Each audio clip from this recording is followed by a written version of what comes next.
It's literally 1 a.m. as I'm recording this, so I'm kind of quiet. I'm on a fight or flight mode right now. Craziest thing just happened tonight. This was hours ago, too. I'm still worked up about it. So tonight, or last night rather, since it's 1 a.m., it was my best friend's birthday. He was able to get someone to allow him to host his birthday party in an office space. So mind you, this is a small business office space and building. We're on the second floor of the building. This isn't like some dance party or like the lights and all this stuff. We're gathering for a birthday and just using the space. There's food, some drinks, and everyone's just sitting down and chilling, talking and chilling. It's the chillest birthday party of all time. And what made it nice was this office space felt so private and quiet, and the lights were dim. You know how it is in an office building. So check this out, right? We're eating right now, and I don't know if I wasn't paying attention or I blinked or something, but suddenly I see someone who I've never seen or met before just walking in. I know everyone in this room, and this guy's got to be like 250 pounds. Big guy, right? He's just walking in, just walking around the room, and nobody's greeting him. We're all looking at him, and I was confused because this is awkward. Like he just appeared, like he just magically like teleported, it felt like. So I get up, and this is unusual for me because I'm usually passive and quiet, but I got up and broke the ice as he's walking in towards us because we don't know him. He's walking towards us. We don't know him. And I say, "Hey, what's up? How you doing? What's your name?"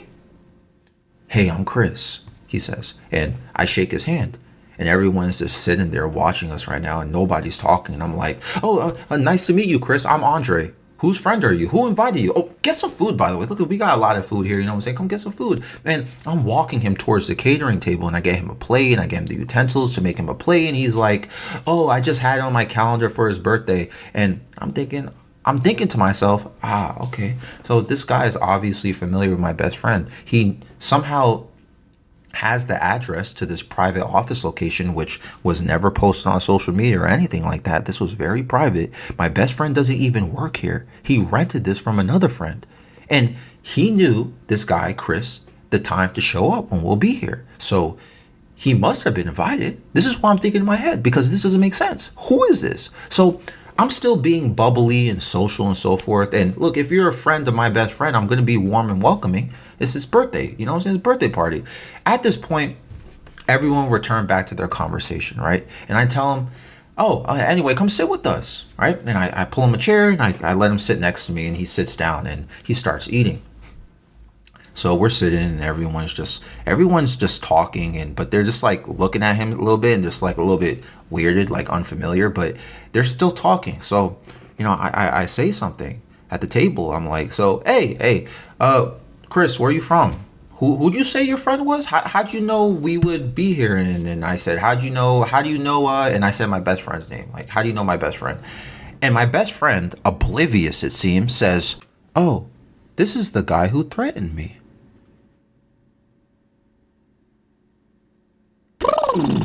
Froggy? Let me tell y'all, a few years ago, 2 years ago, this guy threatened my best friend.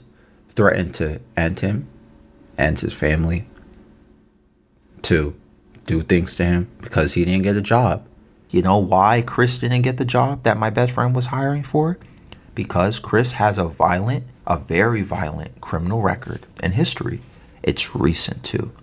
And he has mental health issues that are well documented. This guy is highly dangerous. P.S. I've never met this guy before.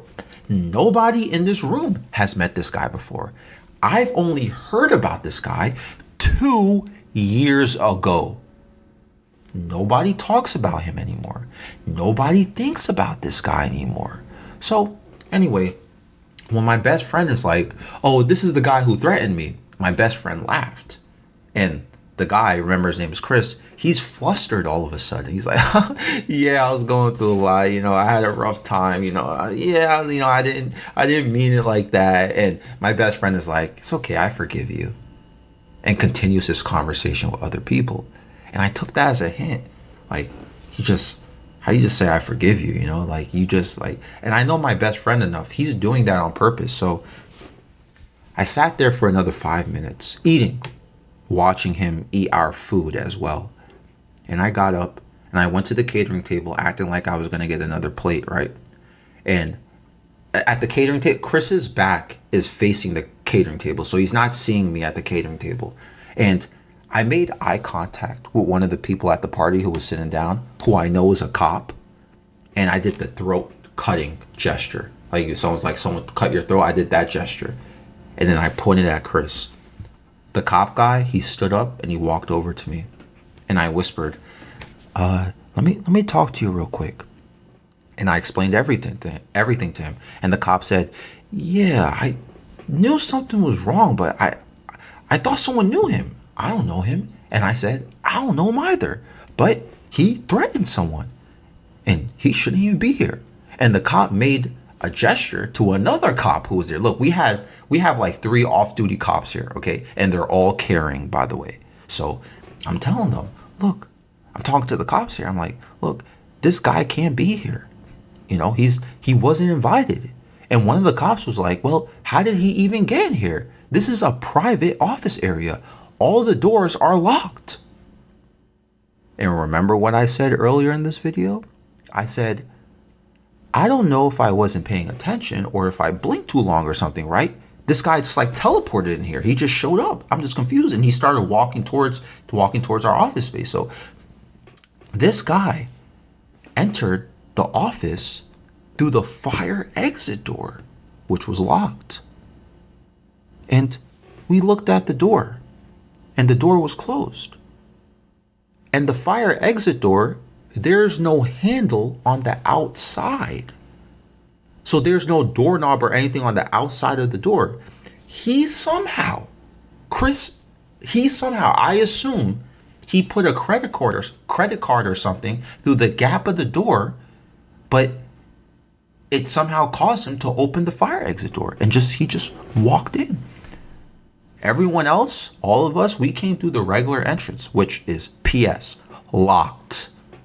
So one of the cops says, we're just going to tell him he needs to leave and never come back. Look, by the way, y'all, some of you guys may be new to this channel. I live in New York. It's not like Florida. It's not like other states, okay? New York is very strict about stuff like this. If someone enters private property, you can't just do something to them.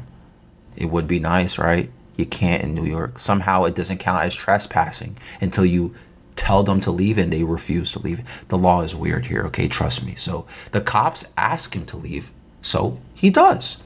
And he's just standing outside the entrance, though, to the office building. So the cops tell him, hey, you gotta go. Like, you can't, like, we kicked you out the building, but you can't just stand out in the front of the building looking into space. You gotta go, otherwise this counts as trespassing. You will get arrested. And he just walks off.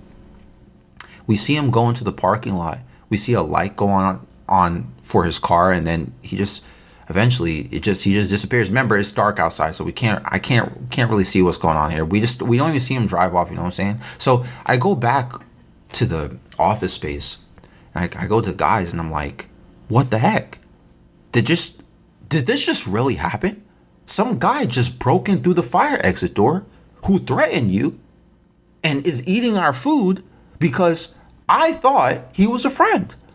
Somehow, he found out where we were, what time, and how to get in, despite the locked doors, which we confirmed after were indeed locked. We didn't leave any unlocked doors. The guy he did something. So, and I felt guilty because I was like, yo, I was being so nice to this guy. I brought him in. I was like, yo, have some food here and this and that, you know what I'm saying? But they're like, yo, Andre, we're confused too. It's really not your fault. The guy broke in. Like, he broke in and acted like nothing was going on. He acted like he didn't break in, you know? So we looked at the cameras. You know, man, it's the 20, I won't even say it's 20%. That doesn't count. It's 2025, about to be 2026. Yo, man, we looked at the cameras. This place has no camera on the fire exit door.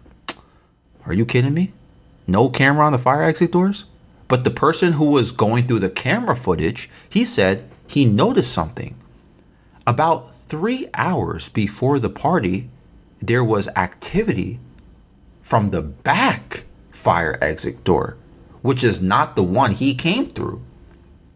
And nobody else was in the building or supposed to be here at that time 3 hours ago. So that means this guy 3 hours ago, Chris, before he did this, he was messing with the back fire door exit. But then during the party, he enters through the side fire door exit, which, P.S., again, both of those doors do not have an outside handle or anything. So he didn't even use the back door that he was messing with hours prior. This guy was messing with the doors all day or something, or for however long. And I've been worked up ever since, y'all. Like, because let's keep it real here. This guy could have had a weapon. This guy could have done something tragic. This guy broke into the office that we were in and acted like nothing was wrong, uninvited. This guy did a threatening thing 2 years ago. Again, nobody was thinking or talking to him. Not my best friend. Nobody had contact with him or anything. No, 2 years later, he just breaks into an office that we're in. Again, nobody promoted this event. This was very private, you know. Like, again, this, remember what I mentioned? Like, this is not a dance party. Like, you don't see like flashy lights on in the building. You're just curious, and then like what? I just don't understand how you knew he was there. It's like he just walks around like this, just eating the food casual, like nothing. And I believe the reports. I believe it. His criminal record. This guy is mentally unwell, and he's dangerous. This is stalker behavior, bro. I don't know. And I think what's making me stress out so much, the fight or flight, this puts things in perspective for me because, just don't have words. This is creepy and weird. Like, the fact that people like this exist, like, yeah. Let me break into a private office through a locked fire door and just walk in casually, uninvited, act like nothing is weird or wrong with this, Oh, by the way, this is a party for somebody who I haven't spoke to in 2 years because I threatened him about not getting a job due to my criminal history. Yeah. Bro, it's unreal. I've been on the edge for hours, man. I think my best friend is being stalked. I'm going to be real. Dang. Hey, this episode is found on Spotify and YouTube. I'll calm down. I'm tired right now. I'm like super tired. I'm like falling asleep like recording this. I'm going to get some sleep. But man, let me know what you guys think down below about